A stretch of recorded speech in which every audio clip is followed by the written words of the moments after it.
আপনারা জানেন যে গত পরশুদিন আমরা মানে 6 এপ্রিল আমরা নির্বাচন কমিশনের সভায় আলোচনা হয়েছিল এবং সেই অনুযায়ী আমরা বলেছিলাম যে সংরক্ষিত মহিলা আসনের তফসিল আজকে ঘোষণা করব। তো আমি আপনাদেরকে একটু জানিয়ে দিচ্ছি, পরে এটার কপি আপনারা নিয়ে নিন। কাজেই এর সম্পর্কে বিভাজনগুলো আপনারা পরে দেখে নেবেন। মনোনয়নপত্র দাখিলের শেষ তারিখ হচ্ছে 21 এপ্রিল এবং এটা হচ্ছে নির্বাচন কমিশনের সচিবালয়ের ভবনে। মনোনয়নপত্র দাখিলের শেষ তারিখ হচ্ছে 21 এপ্রিল, এটা মঙ্গলবার। রিটার্নিং অফিসার মনোনয়নপত্র বাছাইয়ের জন্যে 22 এবং 23 তারিখ এটা আপনার সময় দিয়েছেন, আমাদের এখানেই এটা হবে।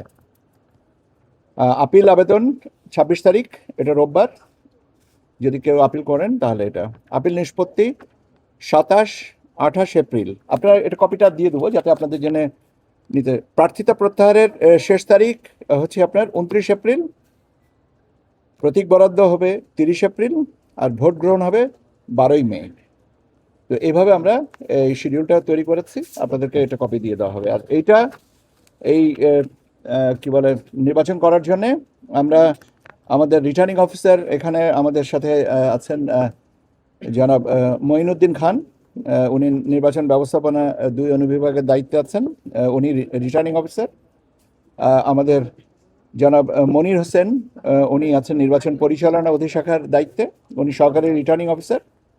এবং আমরা 4 জন পোলিং অফিসারকে এই দায়িত্বে নিয়োজিত করেছি। এই তালিকাটাও আপনারা পেয়ে যাবেন। এইটা হচ্ছে আমার এই মুহূর্তের মোটামুটিভাবে। এখন আপনারা আর একটা প্রশ্ন সেদিন বলেছিলেন, আমি আংশিক আমি বলেছিলাম, আমরা উত্তর দিয়েছিলাম, তারপরে আবার স্পেসিফিক করে বলে দিই।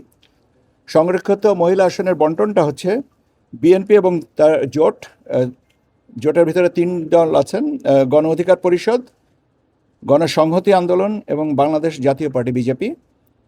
এনাদের 36টা আসন। বিএনপি এবং তার জোট হচ্ছে 36টা। জামায়াতে ইসলাম এবং তার জোটের সাথে আছেন এনসিপি, বাংলাদেশ খেলাফত মজলিস এবং খেলাফত মজলিস, এনাদের 13টা। 6 জন স্বতন্ত্র প্রার্থী একজোট হয়ে ওনাদের জন্য একটা।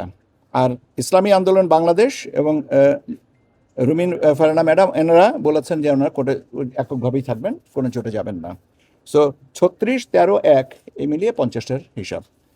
আর আগামীকাল ইনশাল্লাহ আমাদের শেরপুর 3 এবং বগুড়া 6 এই আসনে নির্বাচন হচ্ছে। এখনো পর্যন্ত আমাদের কাছে প্রাপ্ত অনুযায়ী, সংবাদ অনুযায়ী সব ঠিক আছে এবং একটা আশা করি যে আমরা যে বেঞ্চমার্কটা জাতীয় পর্যায়ের নির্বাচনে আপনাদের সকলের সহযোগিতায় করেছে সেটা থেকে প্লাস হবে।